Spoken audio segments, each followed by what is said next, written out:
All right, great. Let's get started. So for this episode, joining us today, we have Yash Moitra from Cornell. Before we start, we'll just have a quick rapid fire intro to the video so we can get to know you a little better. So quick, which school did you go to and what was your high school board?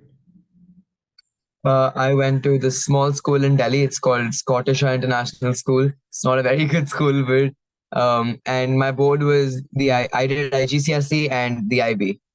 All right. What college are you in and what's your year of graduation?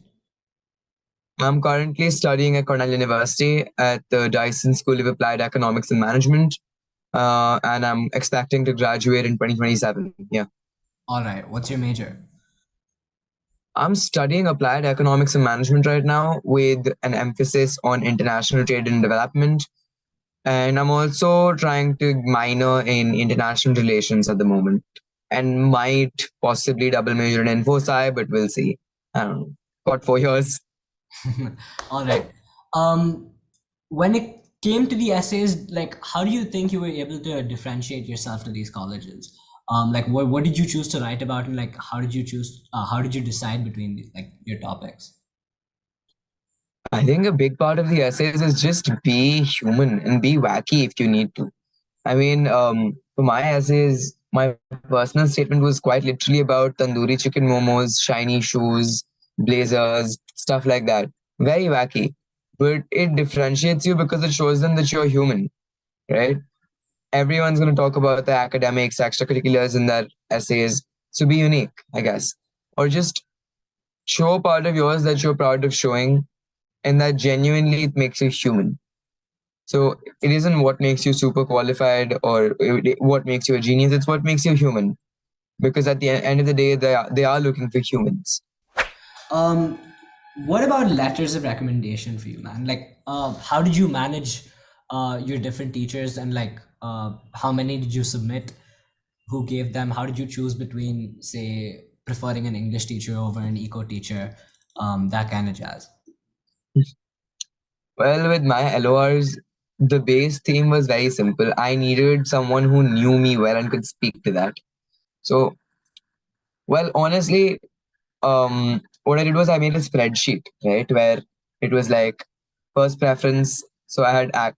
So I would have my teachers here, I think, and I'd have my preferences up. So if university only took one letter, it would be this teacher.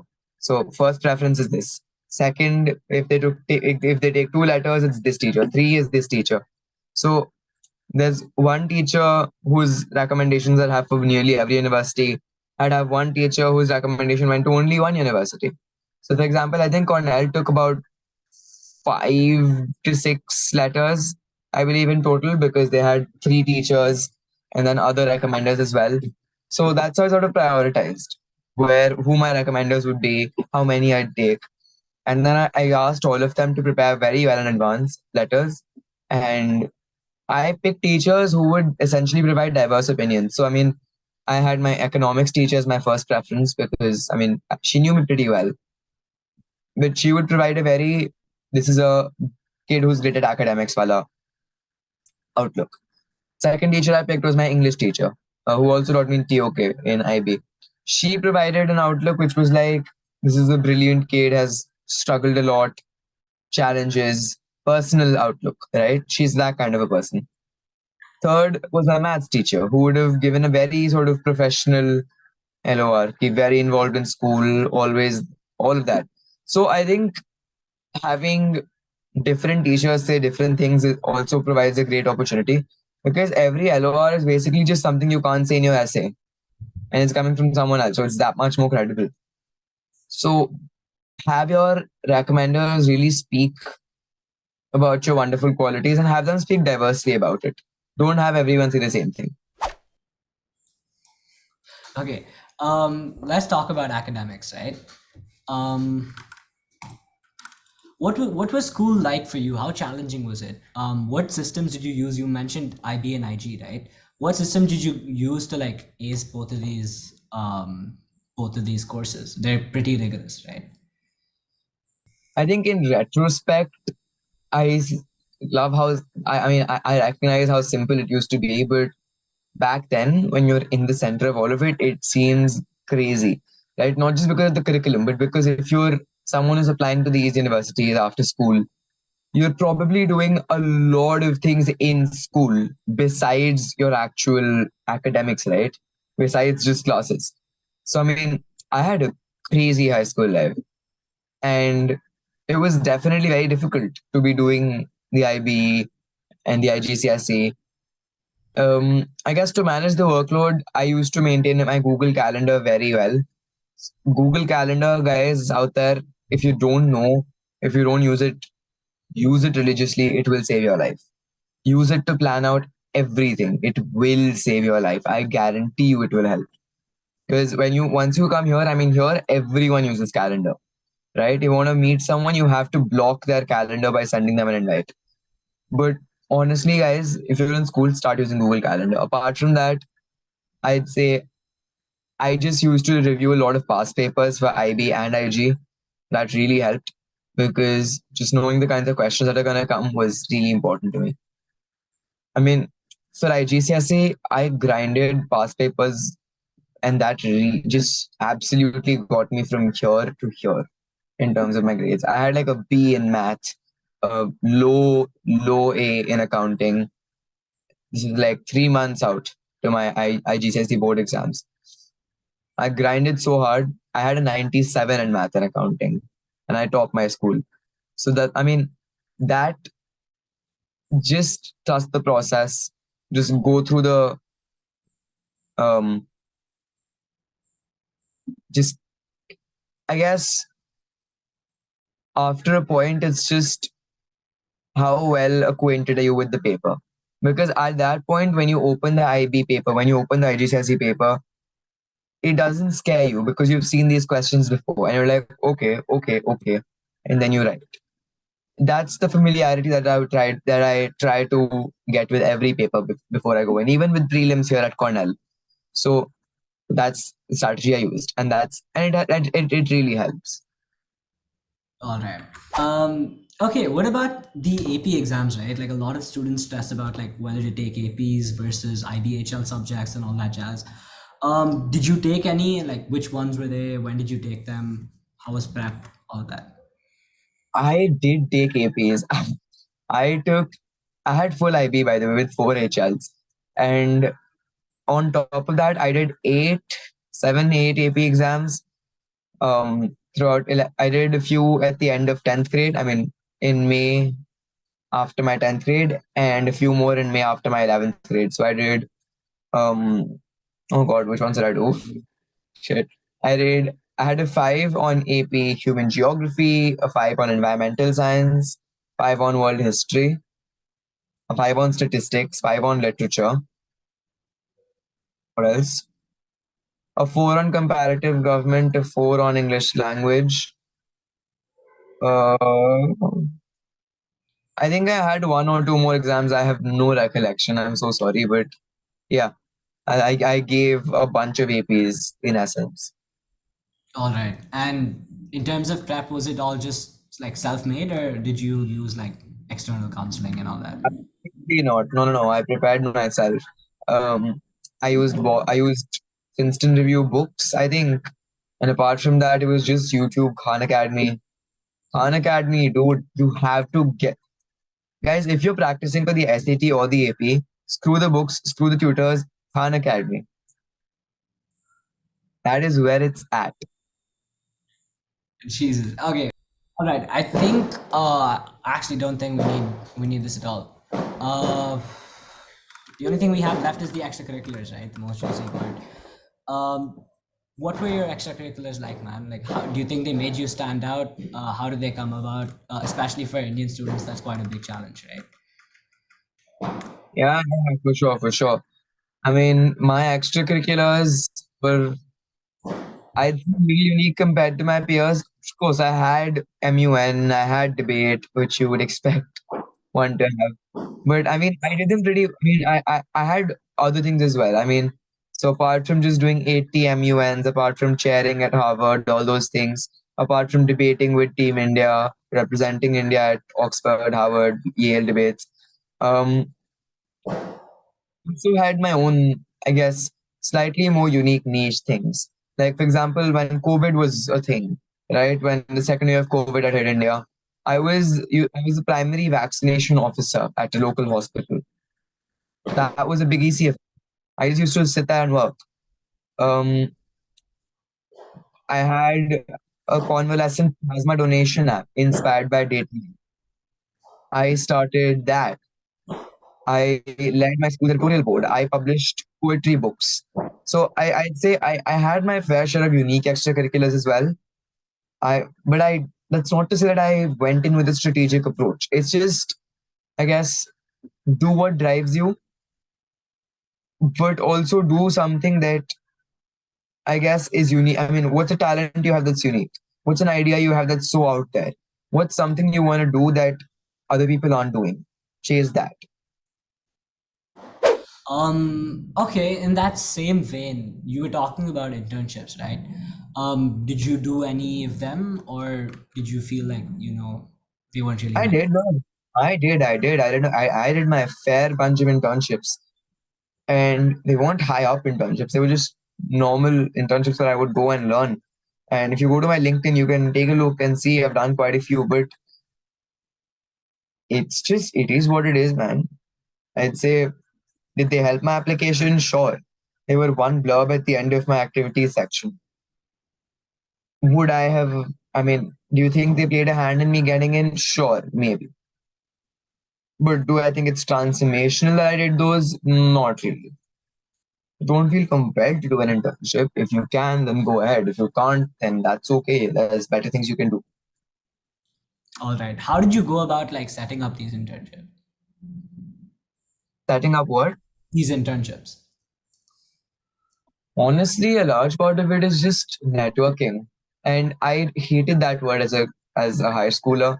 And I hated it. I still tend to dislike it when someone says that here. But it's true, yeah.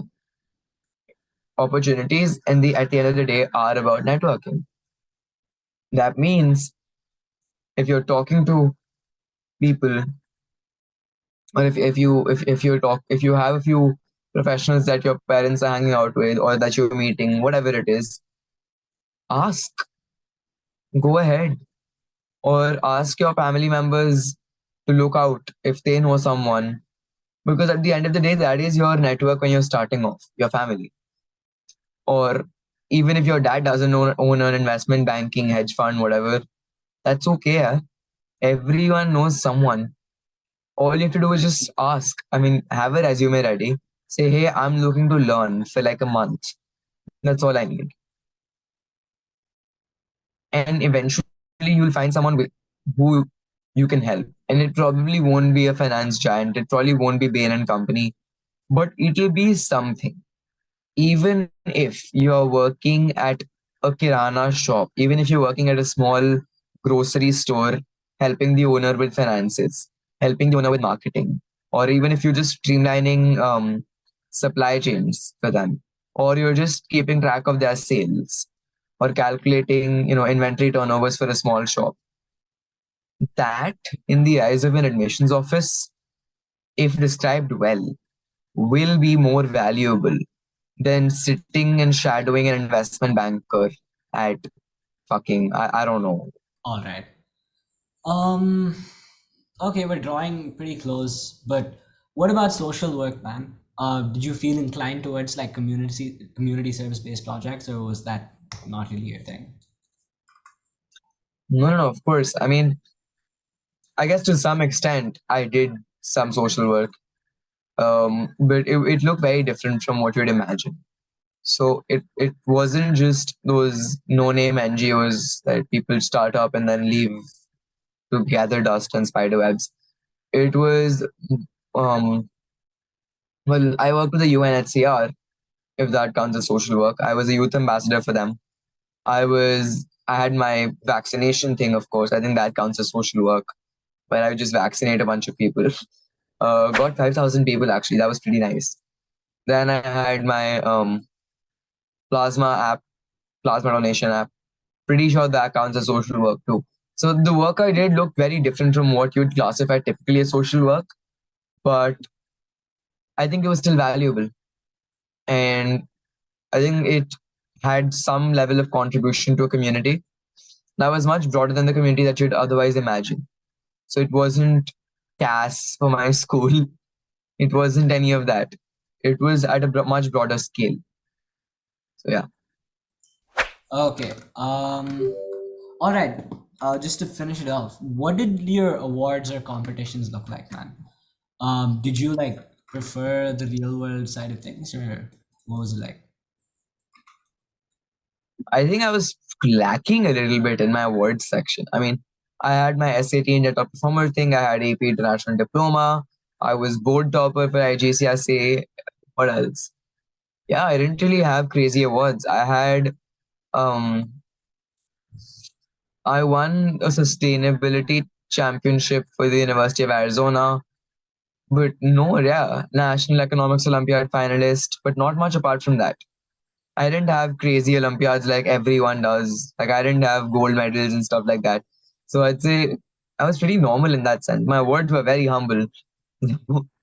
If you haven't done 50 Olympiads in physics and maths and whatever, you're good, you're fine. Don't worry. Okay? You'll be fine. All right. Perfect, man. So just wrapping it up, is there any final advice that you think you would give to like yourself looking back 3 or 4 years ago in terms of anything? Oh, 3 or 4 years ago, I'd say um Or change that, like throughout high school. What do you think you'd have done? throughout my high school life, advice I would give to myself would be um stay crazy. I mean, a defining feature of mine, at least as I grew up through 11th and 12th grade, was that, and even 10th for that matter, I was the, I stood out from the rest of my high school entirely, and not always in a good way. I mean, I was very often by the administration criticized for doing things that were not normal. Were coming up with crazy ideas, were proposing wacky stuff. And they didn't really like that very much because I wasn't someone who took no for an answer. I wasn't a very sir yes sir person. I stuck out like a sore thumb, be that in classes or in student council meetings, whatever it is. Right? I was always out there. My ideas were always very, very, very different, very, very out there. I dreamt crazy. Even with my school's MUN team, the stuff I had proposed even as a junior in 10th grade was crazy. But that's important, I think. I tell myself that stay crazy, stay out there, stay outside this box, quite literally outside this box. Because what I've learned is there's a window of normalcy, right, within which an idea is normal. So when you go from where, if this is the idea of a window of normalcy, and you throw out an idea that's all the way here, this idea might fail. This idea will not go through. But for the future, this becomes normal. And at the end of the day, when you're going to go to a place like this, or when you're looking to be different, 100 normal people probably won't make it. But one crazy person just might. So, I mean, looking back, the people at my school, the teachers, they tell me that I was different always. And they knew that I would have done something completely different. So that's exactly what I'm saying. Play a different game. Don't be afraid to play a different game because it's quite scary. It's a lonely path. So don't be afraid to, I guess, go crazy. Fuck, man. Okay.